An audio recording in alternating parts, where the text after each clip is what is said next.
All right, so today we want to take a look at the method of partial fractions, or parfrac is usually what we call it for short.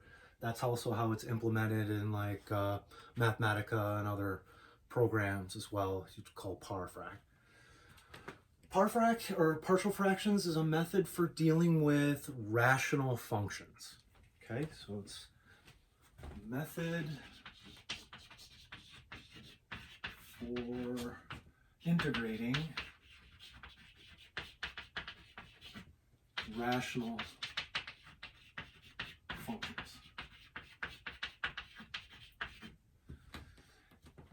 Really, it's an algebra skill.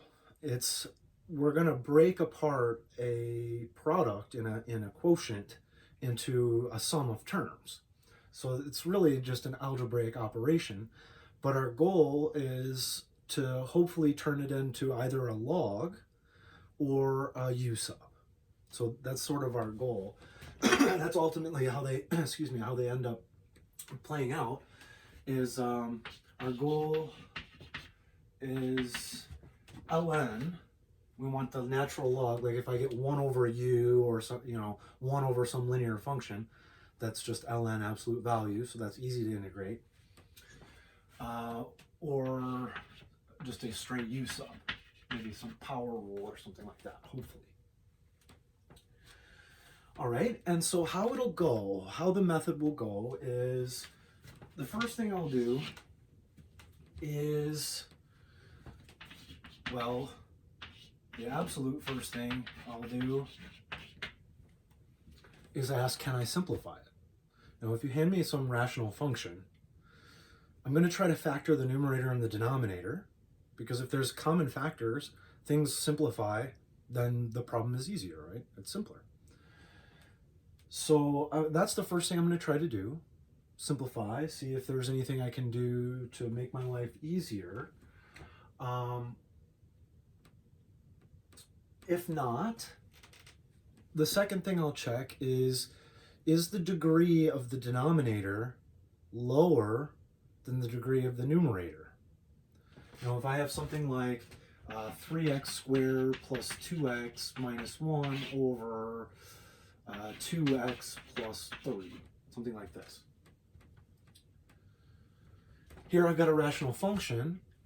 The first thing I try to do is factor this out. Hey, I think that actually does factor, but it's not going to help anything. Nothing's going to simplify out. There's no common factors. So at this point, I'd look and I'd say, well, this is a linear function. That's a square. The degree is lower in the denominator. I can actually just do that division, polynomial long division, right? If I put 2x plus 3 into 3x squared plus 2x minus 1, and actually do this division, then I'm going to get a quotient here. I'm going to get the result plus some further division, right? The remainder. The remainder I may need to do partial fractions on as well, or may have some more work to do, but its degree is definitely going to be lower, right? It has to be lower than this. So we'll make our lives easier that way. Either we'll just get it, we'll just do the division and it'll be a simple power rule or a straight u sub or something, or we'll get a simpler partial fraction that we need to do. Okay. So again, I'd classify this under the ability to simplify it. Can I just do that division? Now, if the degree in the bottom is bigger than the degree in the numerator, then I can't do that division, right? I can put a line into a square or a square into a cube, but I can't put a cube into a square, right? It's bigger. So in that case, there's no even resorting to polynomial long division or anything like that. So the next thing I'm going to look to do is factor the denominator. And we can factor any polynomial function into a product of linear factors and or irreducible quadratic factors. Okay, so like, say you have a quadratic, we can either reduce that to 2 linear factors, or it is itself irreducible. Then say we have a cubic. Well, I can divide by a linear factor, so I can pull a linear factor off, and I'll be left with a square factor. Either that square factor is reducible, in which case I'll get 2 more linear factors, so 3 linear factors, or that quadratic will be irreducible. And we can just do that argument, a similar argument for each higher power, right?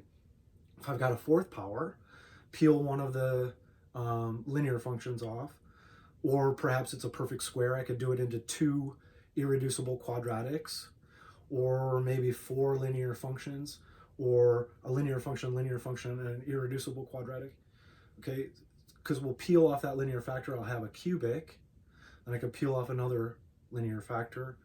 I'll get a square. It's either reducible to linears or it's irreducible itself, and so on like that. Okay.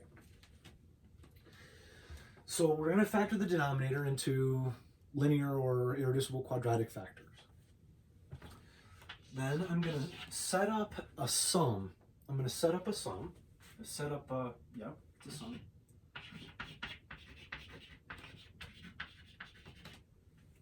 Set up a sum.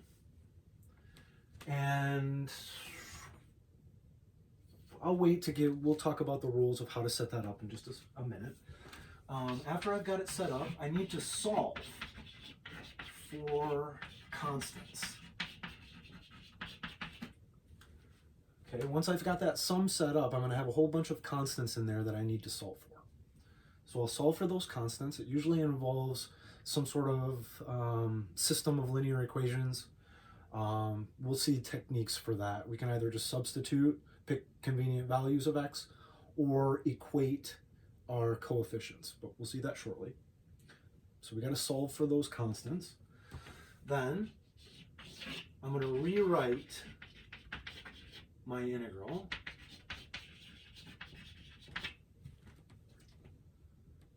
Okay, so this sum will be exactly equivalent or exactly equal to my original problem, but instead of having this product inside, I'll have a sum inside. That makes life easier, right?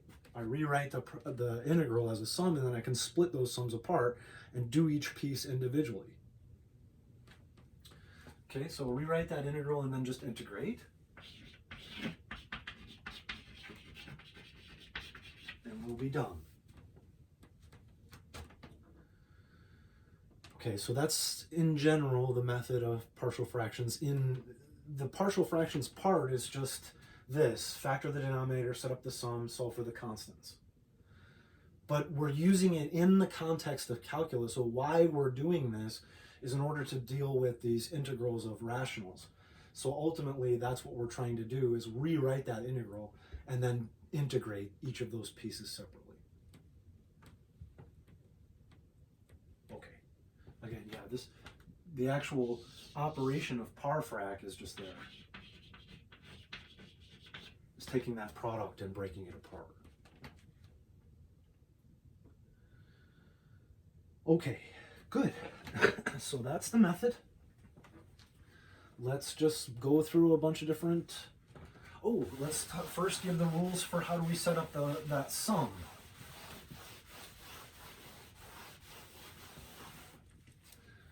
Okay, so I factor the denominator. So I factor the denominator for each power. No, that's important. For each power of a factor that appears in that denominator, I need a term. Okay? So for each power of a linear factor, I need a term. For each power of a quadratic factor, I need a term. So I'll write one term for each power. That's it. That's important. For each power of a factor.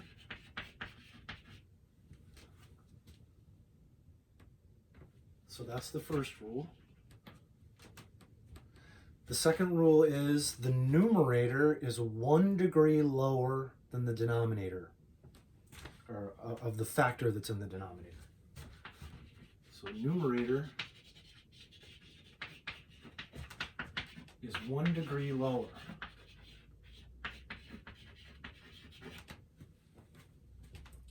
That is to say, if I have a linear factor in the denominator, then I need just a constant upstairs, 1 degree lower.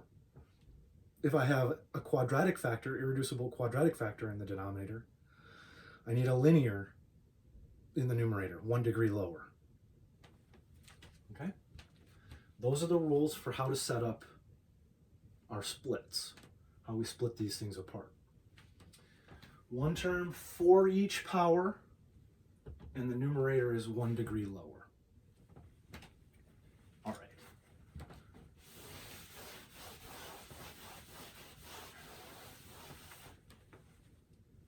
So let's look at integral 1 over x squared minus 9 dx.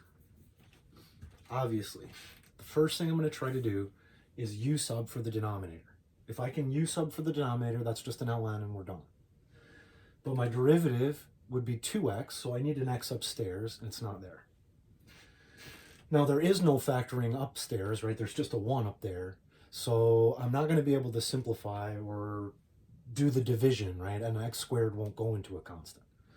So there's really, I'm just stuck with that x squared minus 9 downstairs. Now, if that was x squared plus 9, that would be the sum of 2 squares down in the denominator. It'd be an arctan and we'd be done, right? But it's the difference of 2 squares. I know that a difference of 2 squares is always factorable. So it looks like the only choice I have, I couldn't simplify any algebra or do anything. There's no u subbing that's going to happen. So the only thing I can do is factor that denominator. So it's x plus 3, x minus 3, right? Okay, so now I have this product down in the denominator, right? I've got the product of 2 irreducible linear, well, all linear functions are irreducible, but I've got the product of 2 linear functions in the denominator. That's not cool. I've got 2 different changes happening in the denominators. I can't tease all that change out in order to figure out what's going on, right? So what we're going to do is just abstract the algebra out of the calc for now. Just keeping in the back of our mind that we're doing an integral, but I'm just looking at this fraction here. And I say, okay, 1 over x plus 3 times x minus 3 is... Now I need 1 term for each power of the factor. Well, these are just first powers. They're both distinct. We call it, this situation is distinct linear factors. So we just have, they're not repeated or anything. So I need 1 for this one for the first power of x plus 3, and I need 1 for the x minus 3.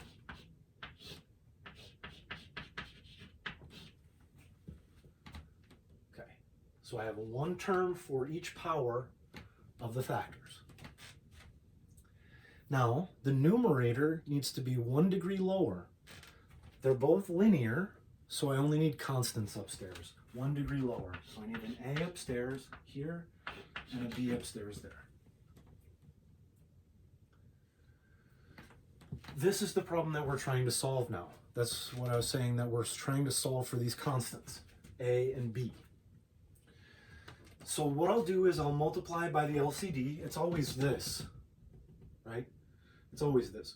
So I'll just multiply that on both sides, and I'll get 1 is equal to A times, well, the x plus 3's will be 1, so I've got x minus 3 on that one, plus B times, in this one, the x minus 3 over x minus 3, that'll be 1, so I'll have x plus 3. Now, when I look at this, I want this to be true for all x's, right? I don't want to change my original problem for any x. So if this is supposed to be true for any x, why don't I pick some x that is convenient for me? Excuse me. It looks like if I pick x equals 3, this term will zero out. So this a will go away, and I'll be able to solve for b. So let's see, if x is equal to 3, then we have 1 is equal to, this zeroes out, and I have b times 3 plus 3 gives me 6. That tells me that b is 1 over 6. Nice. If, on the other hand, x is negative 3, that's another convenient value I can pick. If x is negative 3, then the b part will zero out, and it looks like I can solve for a. So I'll have 1 is equal to a times negative 3 minus 3, negative 6. So a is negative 1/6. Nice. Now the important part, or the thing that we need to remember, is how we set it up. In other words, which of these constants goes with which term here.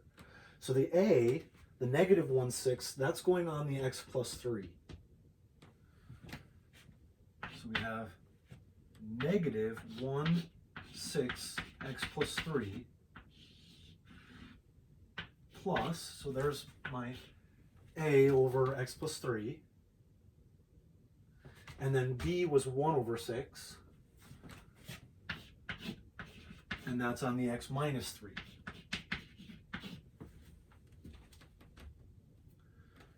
There we go. Now we've rewritten this product here, our original problem, as a sum.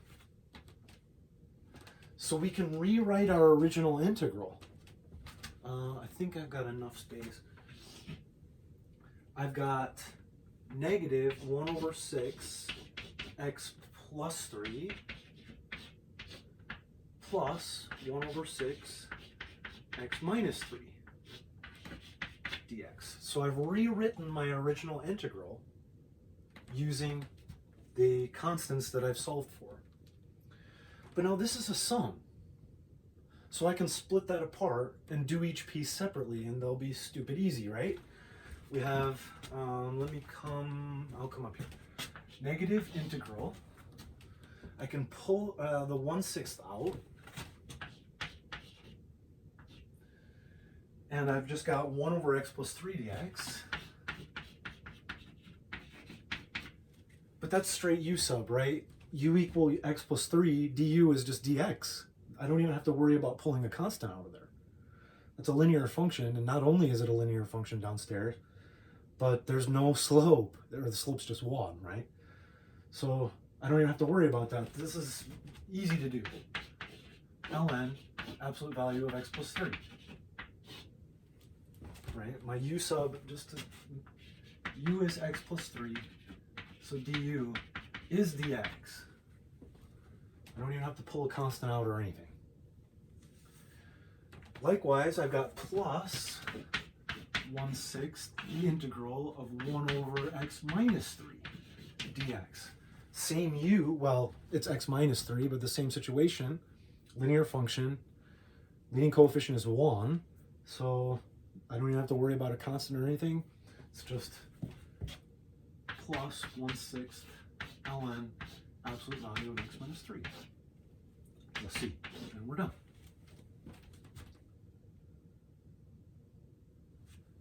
So factor the denominator. Set up our sum, one term for each power of the factor, and the numerator 1 degree lower. We solved for our constants, rewrote our original integral, and then just integrate. Those are either going to be ln's usually, or u subs. We'll just u sub for the denominator or whatever. Power rules. Okay, so that's how they play out. This one had distinct linear factors. There was nothing repeated. We got two linear factors that were different from each other.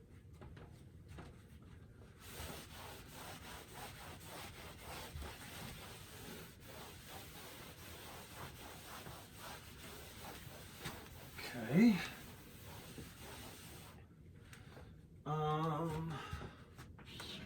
Integral x squared plus 12x plus 12 over x cubed minus 4x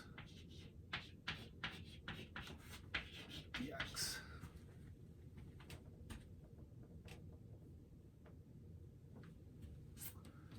Okay, so first thing I can see, my denominator degree is bigger than my numerator degree. So there's no polynomial long division that's going to work there. I can't simplify that way. So I try to factor the numerator. Let's see, 12 and 1, I can make 13 and 11.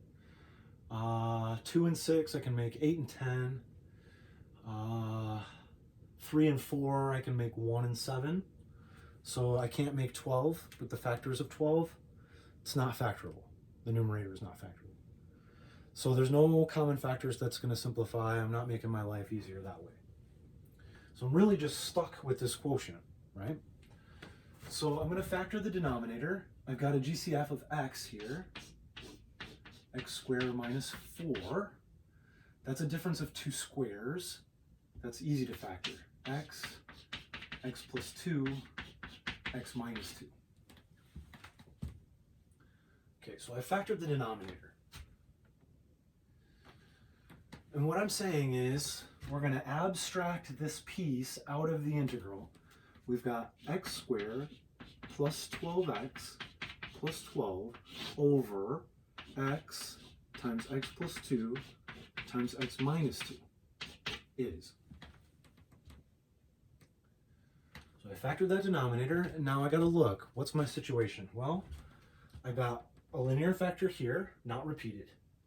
Again, another linear factor. It's different from that one. So these are all distinct linear factors. I'm just going to need one term for each of them. So I have over x plus over x plus 2 plus over x minus 2. Now, this is linear, so I need 1 degree lower. A. Same deal, linear, so I need a B. Same deal, linear, so I need a C. Cool. So I've rewritten that product, one term for each power of the factors. Numerator is 1 degree lower. And now I need to solve for that A, B, and C. So I'm multiplying by the LCD, which is this. And I'm going to get x squared plus 12x plus 12 is equal to A times, well, the x over x, that's going to become 1, so it's just these two. X plus 2, x minus 2, plus B times, see, the x plus 2 is going to simplify out, so I've got x times the x minus 2.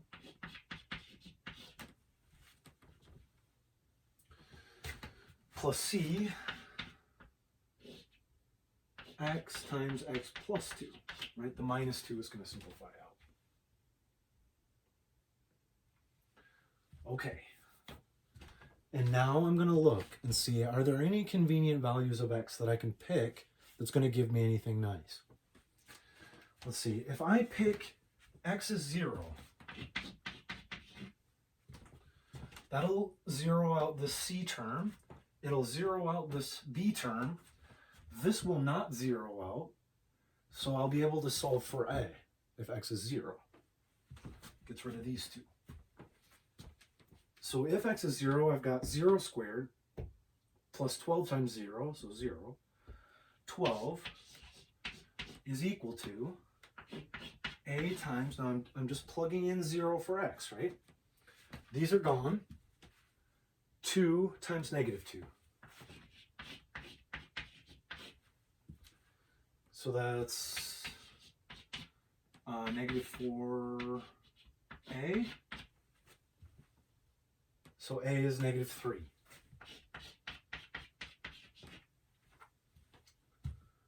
Okay, so if we picked x equals 0, then a was negative 3. Let's see if there are any other convenient values. What if x is 2? That'll zero this a term out. It'll zero the b term out. The c term won't zero. So it looks like I'll be able to solve for c. So I have 2 square, 4, plus 12 times 2 is 24, plus 12. I'm plugging in 2 for x. This one zeros, this one zeros. I've got c times 2 times x is 2, 4.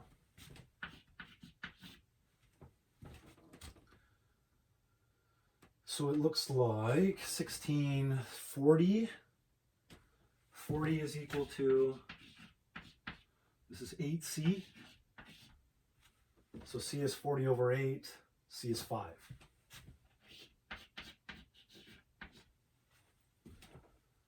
So far we've got a is -3, c is 5. So far so good. We just need b now.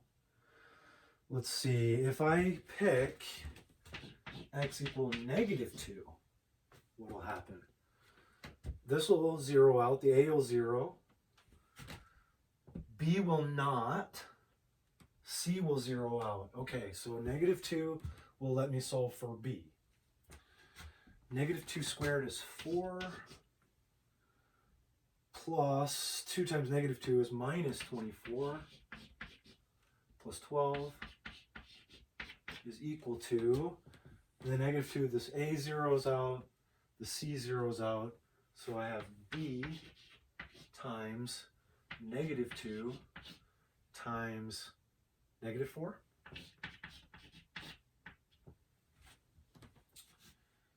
And let's see, 16 minus 24, -8 is equal to 8b. So b is -1.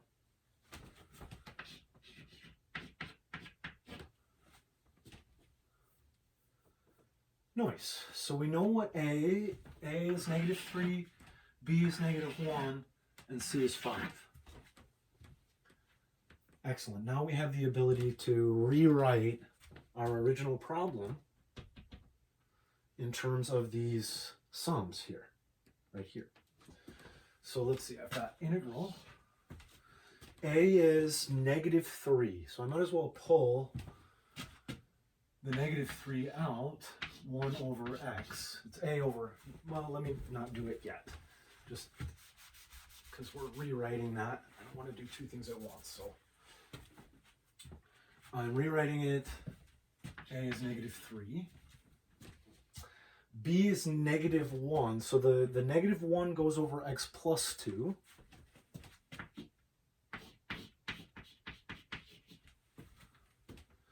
And c is 5, so 5 needs to go over the x minus 2.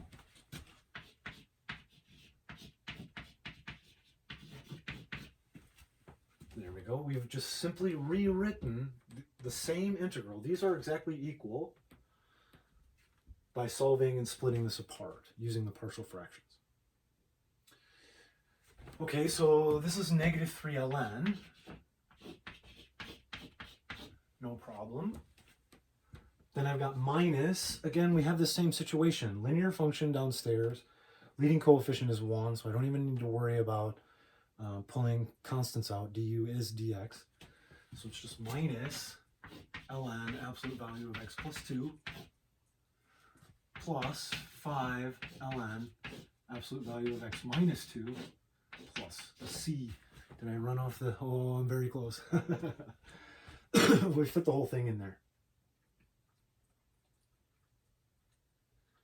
Now, strictly speaking, there is some more simplifying that can be done, right? We have rules that say we can pull that -3 up as a power and then drop it downstairs and then combine those as divisions and multiplications. But that's fine. We've done the calculus part.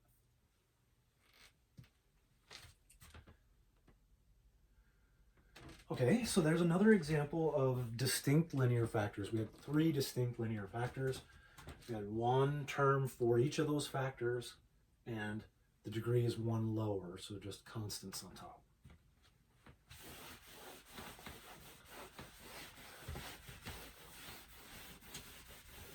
Okay.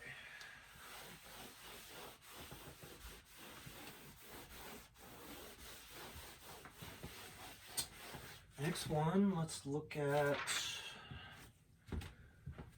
sine of x over cosine of x plus cosine squared of x dx.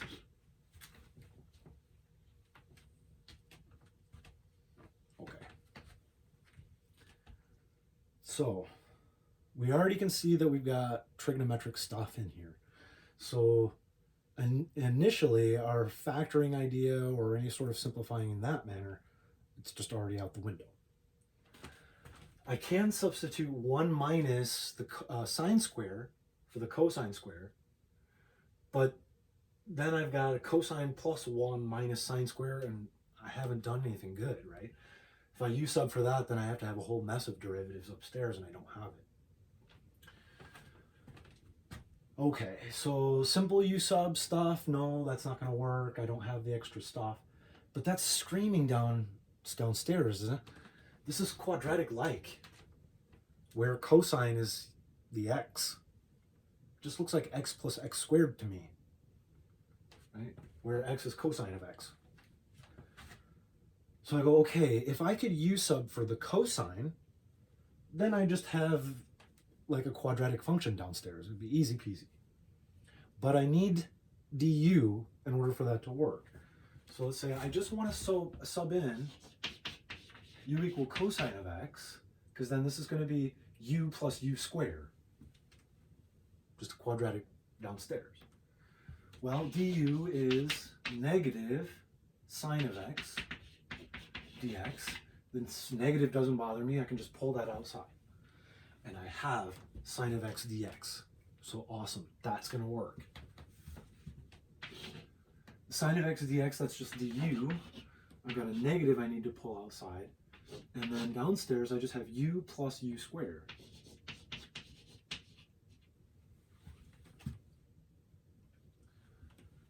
Say, well, have I actually done something good? Well, first of all, I have a polynomial or a rational function now, instead of all this sine and cosine stuff. So yeah, I mean, I've made my life easier.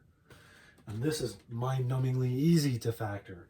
I have a GCF of u, so that's just u times u plus 1, right? So that's way easy. This is going to be nice to do. So I'm looking at 1 over u times u plus 1. And I say, okay, well, that's a linear, so I have a term for that. And that's a linear, so I have a term for that. And I need 1 degree lower, so that there's a constant there, and likewise a constant there. Sweet. Multiply by my least common denominator, which is this. I've got a times the u's simplify, so I have u plus 1 plus b times the u plus 1 simplifies, so b times u.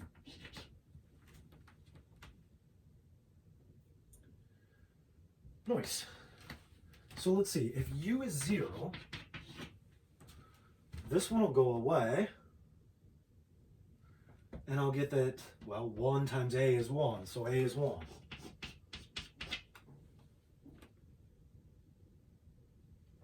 If u is negative 1, this piece will 0, and I'll get 1 is equal to b times negative 1.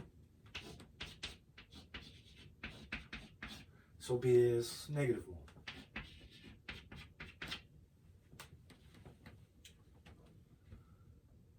Sweet. So we know a is 1. I can rewrite this now. I have negative the integral. A is 1, so just 1 over u. B is negative 1, so minus 1 over u plus 1 du.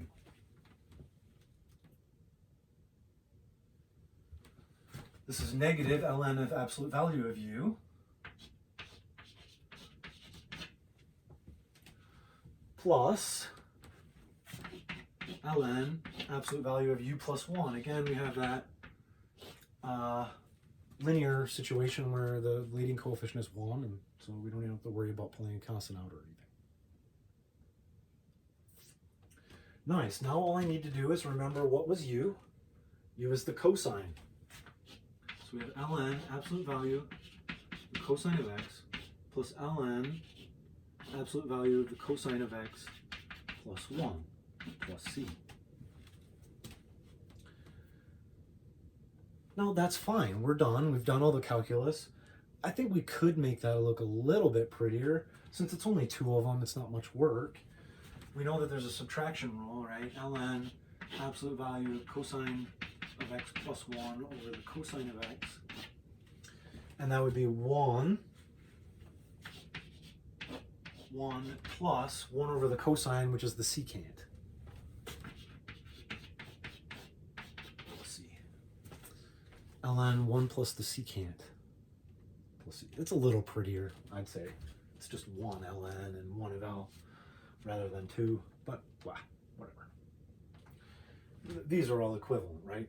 Here we're done. We've solved the problem. Here we're just simplifying.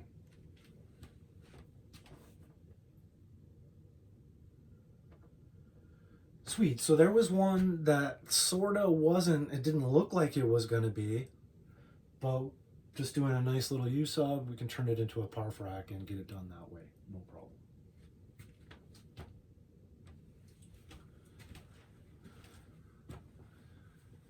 Good.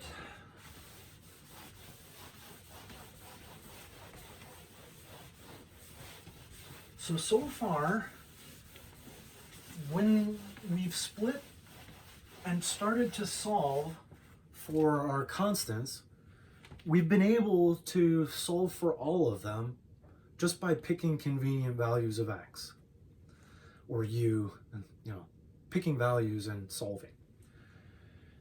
Sometimes, or that won't always work. So instead, we can pick values of x if it'll work, or we can equate coefficients.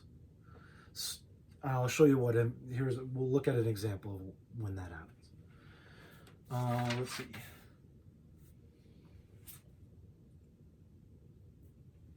How about integral, we got the integral there. Integral of 9 minus x squared over 7x cubed plus x dx.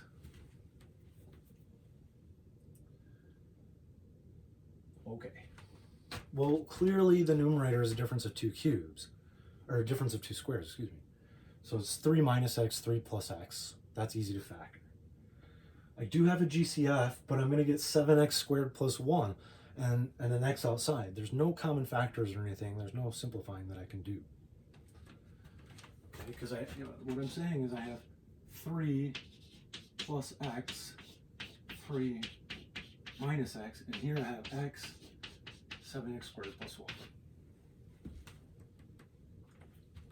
Now, this is the sum of 2 squares, which is never factorable. So this is an irreducible quadratic factor. And we have a linear factor here. But there's no common factors, there's no simplifying that's going on, so I'm really just stuck with that. I'll say, okay, I'm just going to abstract the inside piece right now and say 9 minus x squared over, I factored the denominator, 7x squared plus 1 is, well, nothing's repeated. I've got one of each term, or one of each factor here. So I'll need 1 for the 1 over x, and I need 1 for this irreducible quadratic.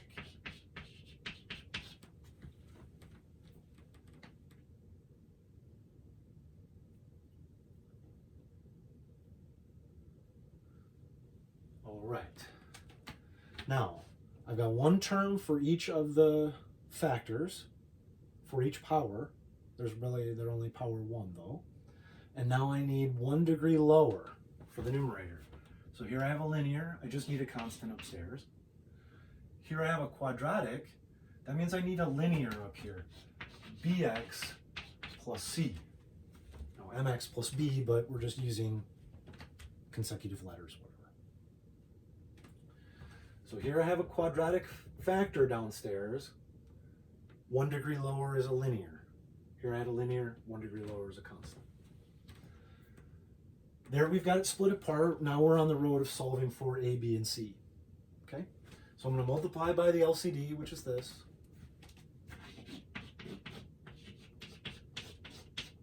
Now, the x over x, that'll simplify. So I have 7x squared plus 1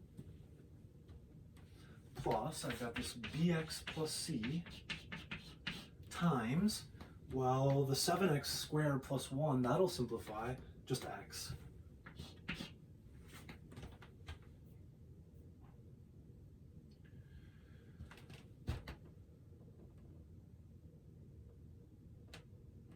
Okay, now I look at this and I go, are there any convenient values that I can pick? Let's see. If I pick x equals 0, all of this will go away. This won't, so I'll be able to solve for a.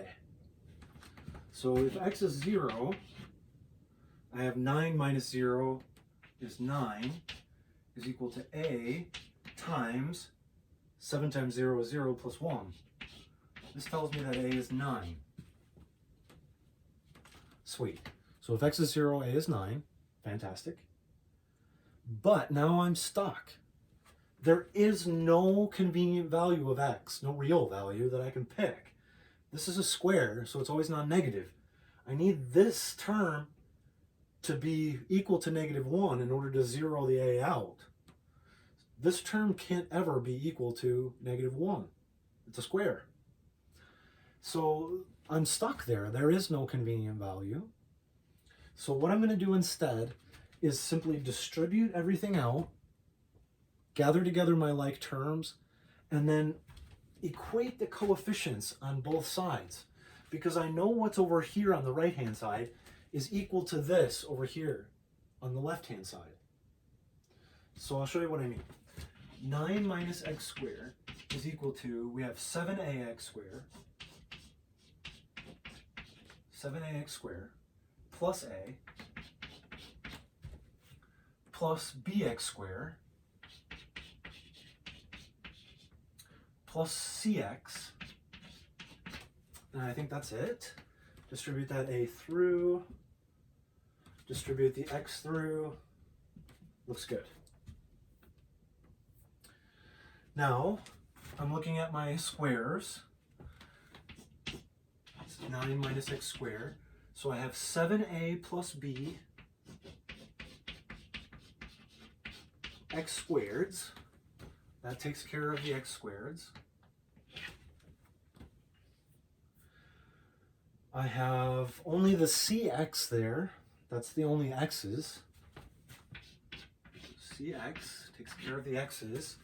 And then a is the only constant that I have. Takes care of everything.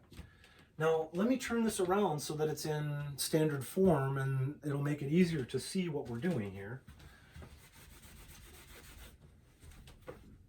I have negative x squared plus 0 x's, there are no x's in there, plus 9. Right? Really, I'm just looking at the coefficients and equating them. I'm saying, well, these two things are equal.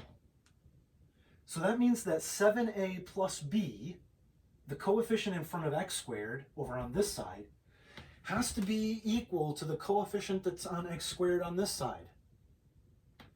So this 7a plus b has to be equal to -1. 7a plus b has to be equal to -1 because of these. Here I'm equating those coefficients in front of the x squareds. Then I look at the x's and I say, well, really there's no x's, there's a 0. So that means the c is 0. There are no x's. Sweet, so I've got that one already for free. And then I look at the constant and I say, well, 9 is a. And there I have confirmation that I was right when I picked over here that a is 9. A must be 9. That's the only constant term. So far we've got 2 of them, and we should have a way now to solve for b. Now I know what a is, I can just plug in, right? I have 7 times a is 9, that I know now, plus b is equal to -1. So 63 subtract over, b is -64. Now I know all 3, a, b, and c.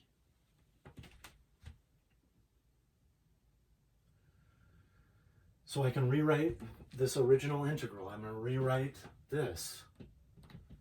I'm say, no, well, this is a over x. What was a? 9. So 9 over x plus, I have this over 7x squared plus 1. The c is 0, so there actually is no c there. B is -64. So I have -64x upstairs.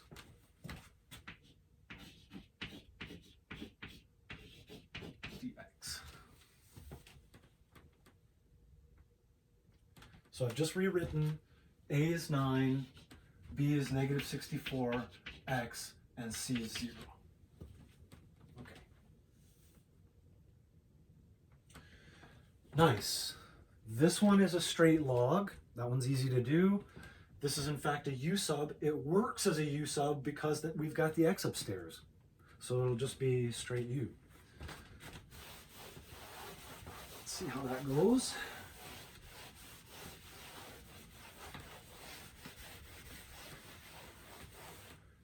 Right, that one's just a basic roll, 1 over x, so we're done there. 9 ln absolute value of x minus 64 integral x over 7x squared plus 1 dx. So I've just split, I actually did this one because, I mean, that's just a basic rule. But here, see what I was saying, that u sub is going to work. If u is equal to the whole denominator, 7x squared plus 1, then du is 14x dx. Now I do have to worry about that constant, but it doesn't bother me, right? I can always pull it outside. It's the x dx that I need in order for a u sub to work, and it's sitting right there. So fantastic. It's just a u sub. Minus 64 over 14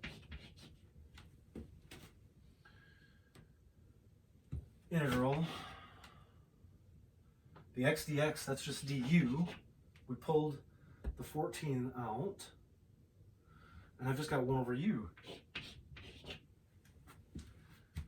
Nice, so that's ln absolute value of u. You can simplify, what's 64, where's my calculator? Get the calculator to do the simplifying work. 64 over 14, it should be something over 7, right?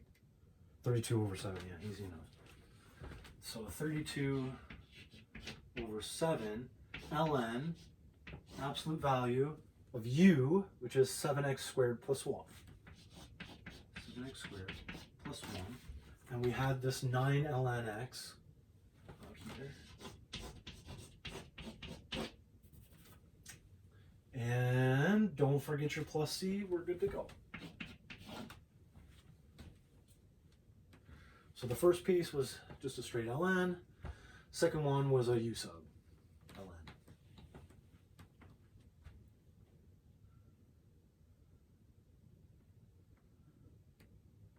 Awesome. So there we had a distinct linear factor and a distinct irreducible quadratic factor. Now we needed one for the linear with a constant above, and then one for the quadratic with a linear above. And in that was our first example where just picking convenient values of x didn't get us the whole way. It did give us one of them for free, but then we just distribute through and equate our coefficients. That's where the system of linear equations appears. Okay, let's try some more.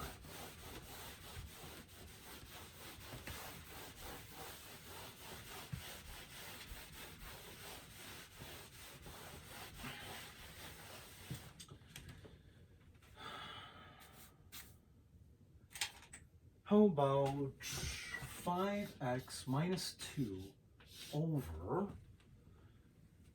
x minus 2 square dx?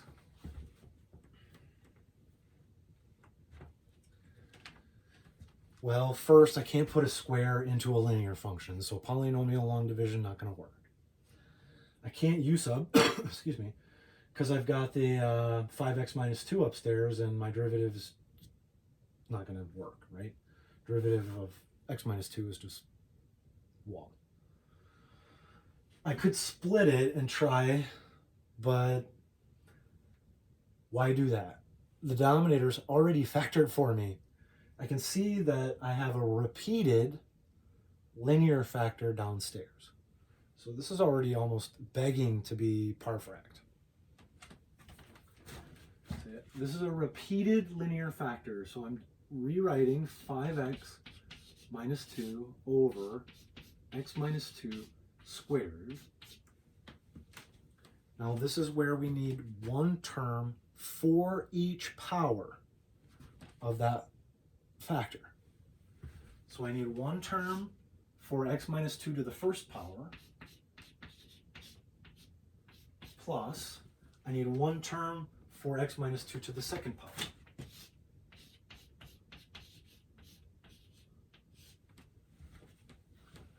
One term for each power on a repeated factor. Now this is a linear factor here, so I need a constant upstairs. Linear factor here, so I need a constant upstairs.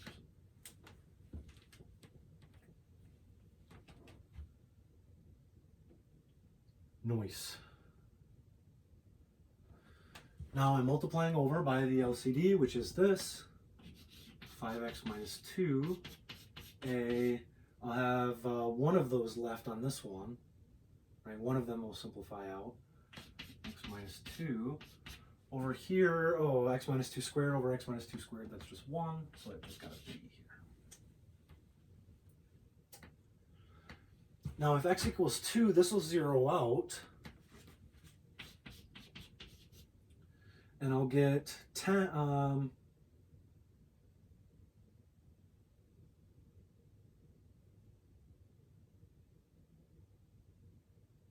yeah, if x equals 2. Yeah, I'll get 5 times 2 minus 2 is equal to b. So b is 8. 10 minus 2. I've done something wrong. I swear I've done something wrong.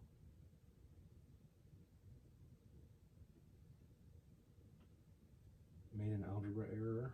Why did I? If x is 2, that'll zero out. But why am I not getting a negative 2?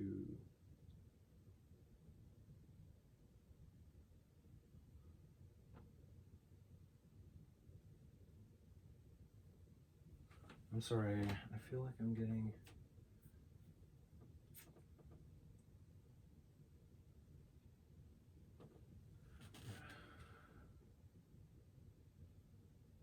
Oh.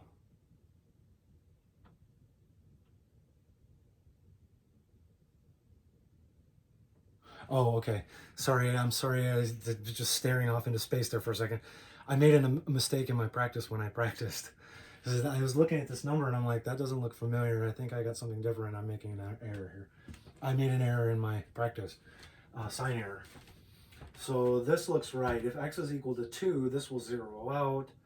That's 10 minus 2, b is 8. Okay, that looks fine. I think that's right. Now, otherwise, I'm stuck. I can't really get a. So let's distribute stuff out, combine things that are like, and see what happens. So 5x minus 2 is equal to ax minus 2a plus b.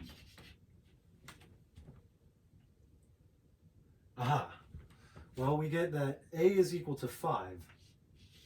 That's the coefficient in front of x. So a is equal to 5. And we get, this is our constant term, negative 2a plus b, negative 2a plus b, that's got to be equal to our constant term, which is negative 2.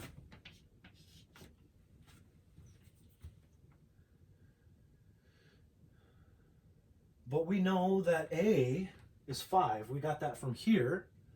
So negative 2 times 5 plus b is equal to negative 2. Add that 10 over, b is equal to 10 minus 2. And there we get confirmation that b is equal to 8. Nice. So we know that a is 5 and b is 8. We can now rewrite our original problem. Integral, a is 5 over x minus 2, plus, well, what's b? b is 8, x minus 2 square.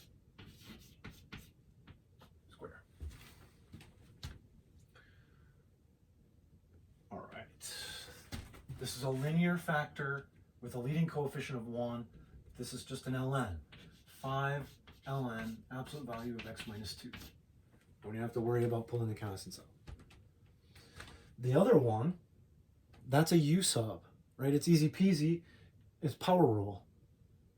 If I u sub for x minus 2, then I got u to the negative 2 power, and du is just dx.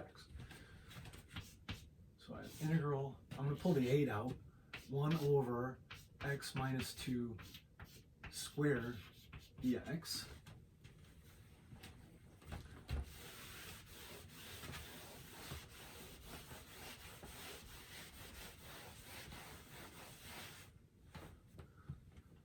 So 5 ln,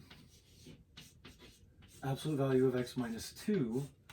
Here I'm going to u sub, u is x minus 2 down here. Well, that means du is dx. So 8 integral 1 over u squared, so u to the negative 2, du, and that's what I was saying, it's just a power rule. Negative u to the negative 1, so negative 8 over u, u was x minus 2.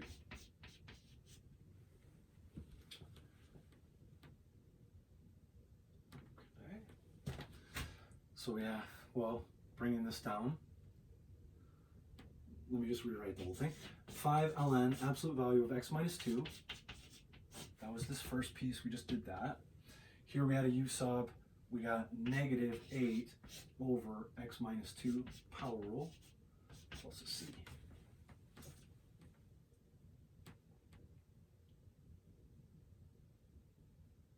Nice.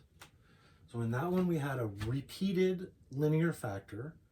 We needed one term for each power of that factor, and then 1 degree lower, so in each case they were linear factors, so we just had a constant upstairs. Solve for them, rewrite, and then integrate. Usually it's an ln or a power rule, u sub.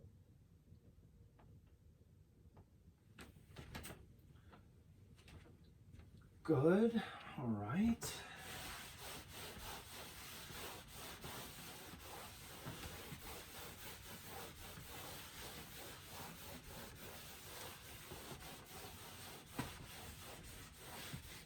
How are we doing?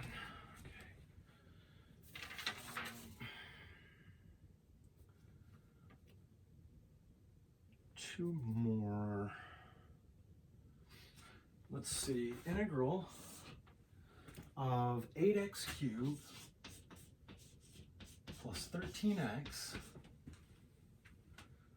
over x squared plus 2 square dx.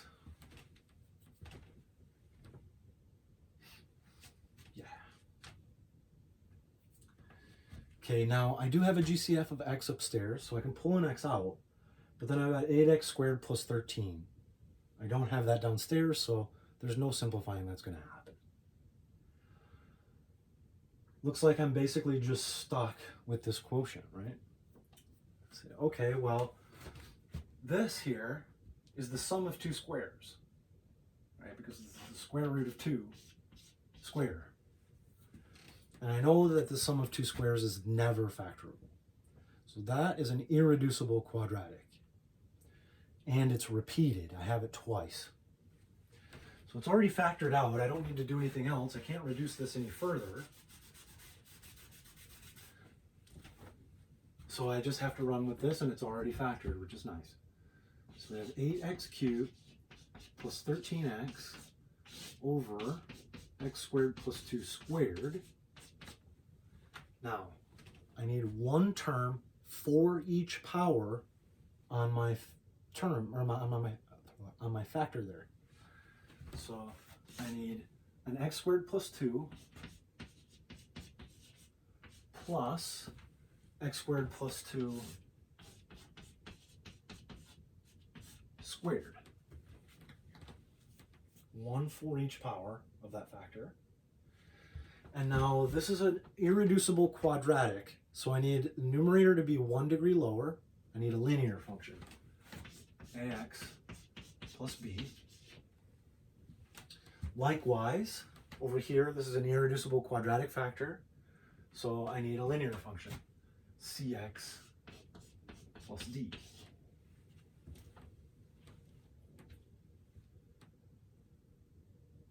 Nice. Now I'm on the road of trying to solve for A, B, C, and D.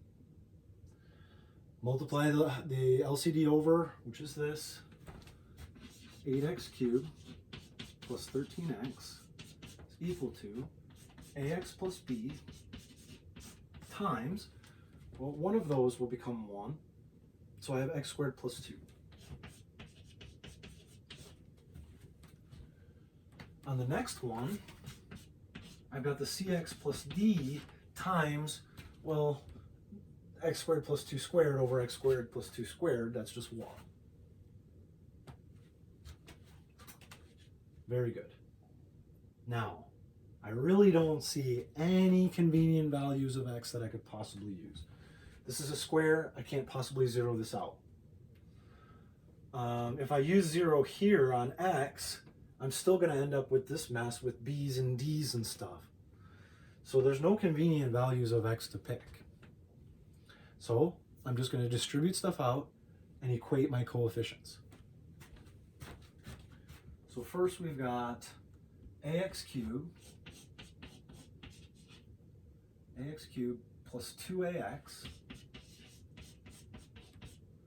plus bx squared plus 2b. Ax cubed, 2ax, bx squared, 2b, plus the cx plus d.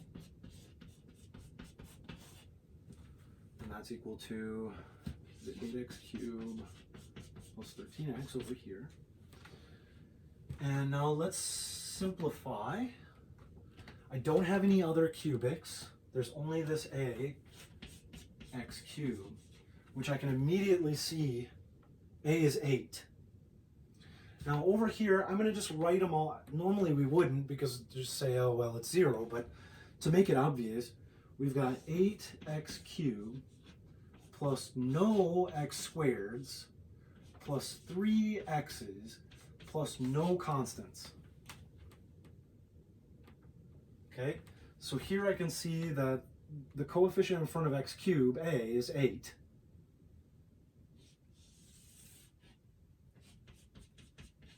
I got that one. So we've taken care of cubed. It looks like that x squared is also lonely. There's no other ones anywhere.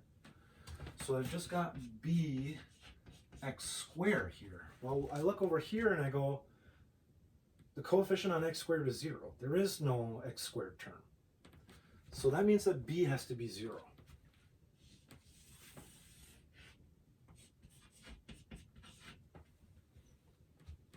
Okay, cool. So I already know a. I know a is 8, and I know b is 0. That takes care of the squares. Let's see, linears. So we're looking for x's. We do have 2 of those. So it looks like 2a plus c, 2a plus c x's, 2a plus c takes care of my x's.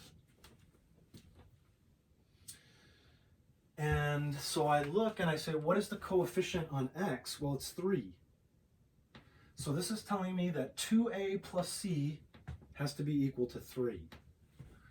2a plus c has to be 3. I already know that a is 8, so that'll allow me to solve for c. I'm going to do that in a second. And then as far as constants go, we've taken care of cubics, squares, linears. So these are the constants that are left. I have 2b plus d. That's the constant, but the constant was 0. So 2b plus d has to be 0. 2b plus d is 0. Well, we already know that b is 0. So d has to be 0. Right? Because 0 plus d is 0 over there. Since b, we know b is 0. And then here we know that a is 8 already. So 2 times 8 plus c is equal to 3. C is equal to negative 13? 3 minus 16?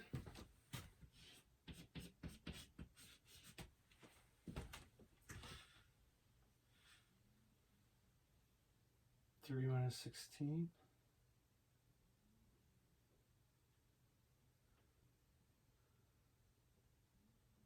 Oh, I made a transfer error right here. Right there. Made a transfer error. Let's see, what do we need to fix? That's a 13, not a 3. I didn't mess anything up on the other side, I don't think. This is the coefficient on x. So this is a 13, this is a 13. 13 minus 16 is negative 3. There we go. That looks better.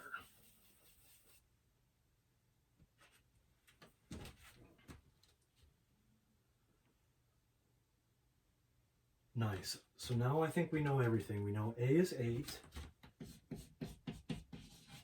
B is 0. C is negative 3. And D is 0.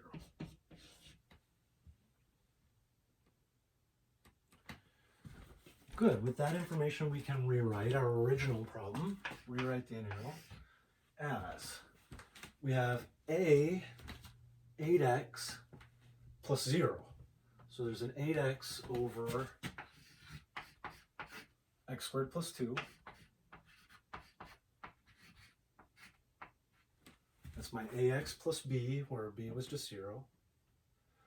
And over here, my c is negative 3, so I have negative 3x plus 0.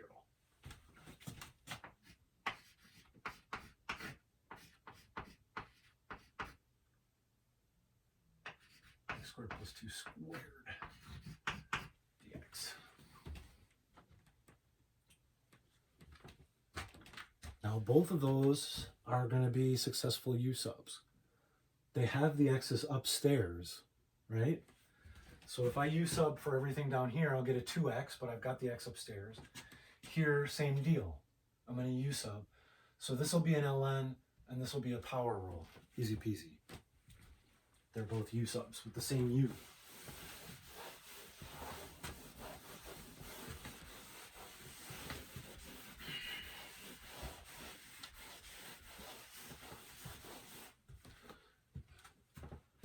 Eight x over x squared plus 2 minus 3 x over x squared plus 2 squared dx.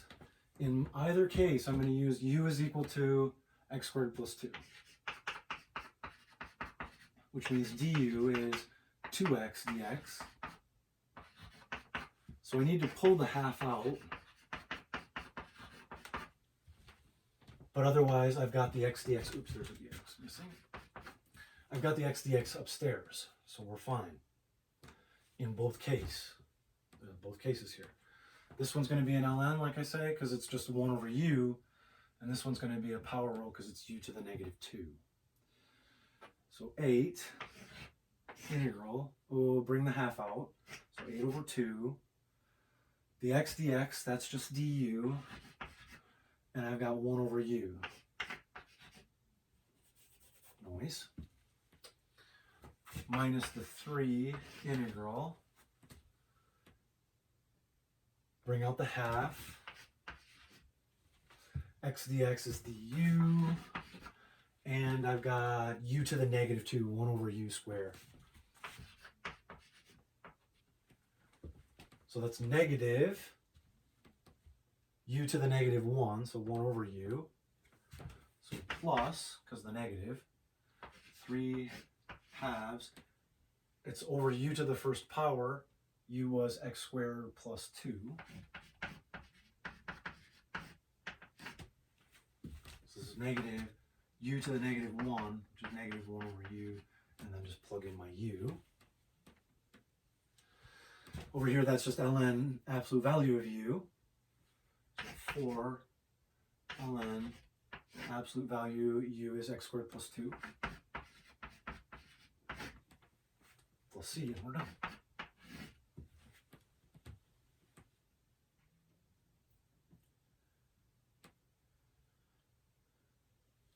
Nice. So they both turned out to be straight u sub. One was an ln, and then the other was a power rule.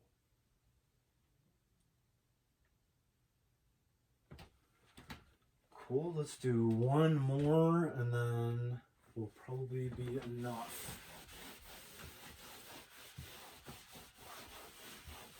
So we've seen distinct linear factors. We've seen a linear factor and a quadratic factor. We've seen distinct linear factors where we had to sub in. We've seen repeated quadratic factors. Let's see. It's always the same rules. One term for each power of the factor, and then numerator is 1 degree lower. Let's try, let me see, x squared plus 6x plus 4 over x to the 4th plus 8x plus 16 dx.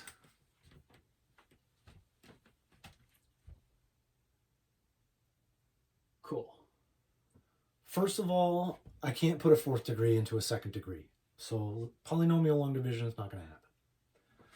Let's try to factor the numerator first. I only get 1 and 4, so I could make 5 and 3. Or 2 and 2, so I could make 4 and 0. So no, I can't make 6. That numerator is not factorable. It's irreducible quadratic. Great. So I'm stuck with that. There's no simplifying that's going to happen. No common factors anywhere. That denominator is screaming, I'm a perfect square, right? That's a quadratic like. Oops, that should be a square. It's quadratic like. Yeah. X squared plus 4 square. It's a perfect square.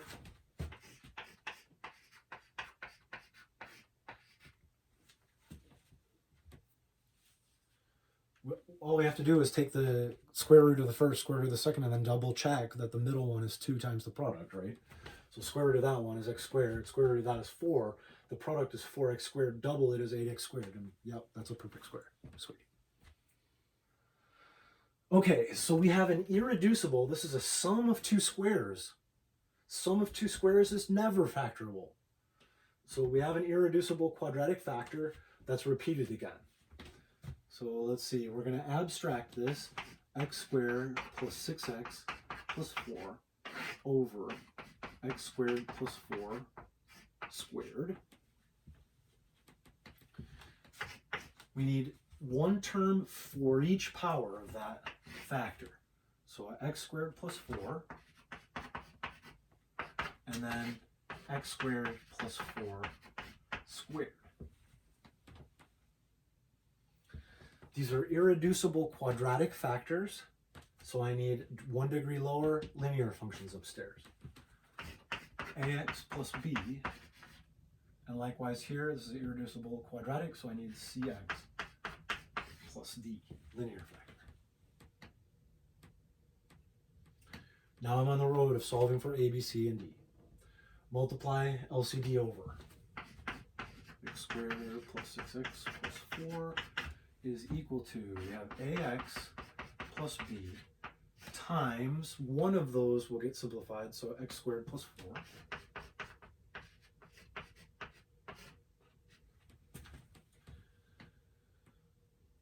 Second one, that just is 1, so it's just cx plus d again.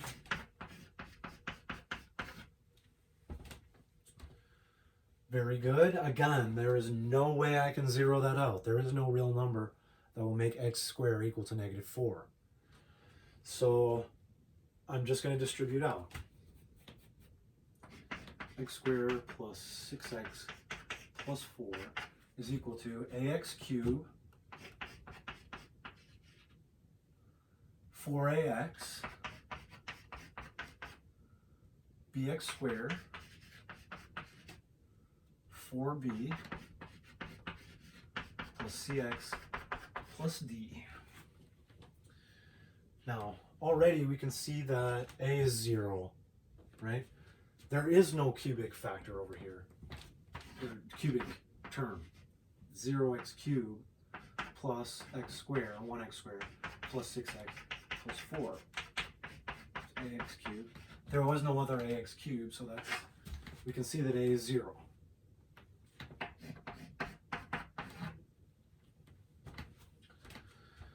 Fine. That takes care of the cubics. They're only the lonely square again. Yeah, bx squared is the only one there. Takes care of the squares, so let's look. The coefficient on the square term over here is just 1. So that means this b has to be 1, right? A has to be 0, b has to be 1. Nice, we got that one pretty much for free. That takes care of the squares. Now x's. We have 4a plus c x's. 4a plus c x's. 4a plus c takes care of those. And I'm just going to finish it out here. These are our constants. We got 4b plus d. That's our constant. That takes care of everything. All right, so we're looking at our x's now. And I say, okay, over here the coefficient is 6. So 6 has to be 4a plus c. Because those are the coefficients on x. And then on the constant, here 4b plus d has to be equal to 4. 4b plus d has to be equal to 4. That's the constant term. Well, let's see. I know some stuff already. I already know that a is 0. So this will go, and we already get that c is 6. Right? 4 times 0, that'll just go, c is 6. Sweet. And let's see. We know that b is 1. So we have 4 times 1 plus d is equal to 4. 4 minus 4, d is just 0.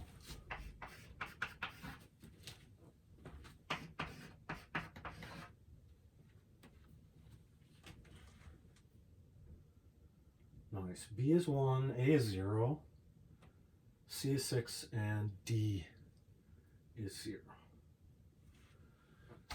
Excellent. So let's rewrite. We need to rewrite this using our A, B, C, and D. So we have the integral of A is 0. So this x term is gone. B is just 1. So I have 1 over x squared plus 4 dx. Takes care of the A and B. And now C is 6. So there's a 6x up here. 6x plus d, but d is 0. So that's all that's up there. 6x plus 0. over x squared plus 4 squared dx. Cool. So hopefully you can see that that second one is going to be an easy u-sub.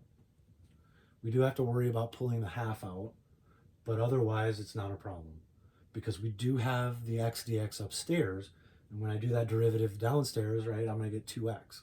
The 2 doesn't bother me, but I need the x. So that's going to be a straight u-sub. This other one though, I know I can't factor that. It's a sum of 2 squares. So there's no more factor the denominator and split it apart there. I'm stuck. That's an irreducible quadratic. Go, well, we know something about sums of 2 squares, but those were under square roots. We could use a u equal a tan theta. If it's just the sum of 2 squares downstairs, that's a basic rule, right? That's just arctan. So 1 over a, arctan u over a. So this is just a basic rule. 1 over a, arctan u over a, right? Where we have 1 over u squared plus a squared, sum of 2 squares. So u is just x, and a is 2. So that actually ends up just being a basic rule, just an arctan.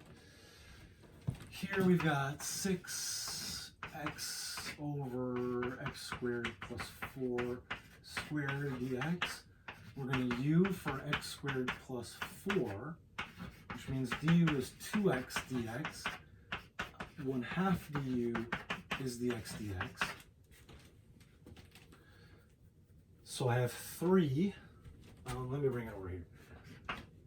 1/2 arctangent of x over 2 plus 6 integral.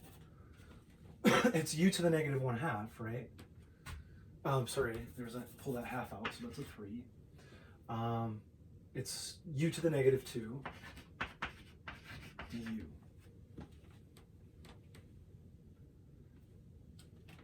So I pulled that half out, 6 over 2 gives me the 3, and then I have u to the 1 over u squared downstairs. The x dx, that's the du. Nice, so this is just what? Negative u to the negative 1, so negative 1 over u, and our u was x squared plus 4. So we'll finish this out. 1/2 arctangent of x over 2 minus the 3 over u is x squared plus 4.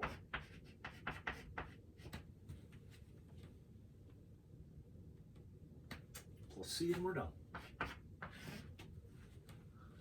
Bam. Okay. So that's the method of partial fractions, integration by partial fractions. It's a way for dealing with rational functions when we get stuck with them. If we can't simplify them or get rid of common factors, then we can break them apart into a sum and then do each piece separately. Usually they're just easy u-subs, like ln's or power rules. Sometimes you might get an arctan or something like that, right? But that's just a basic rule, so we're good. Makes it doable. All right.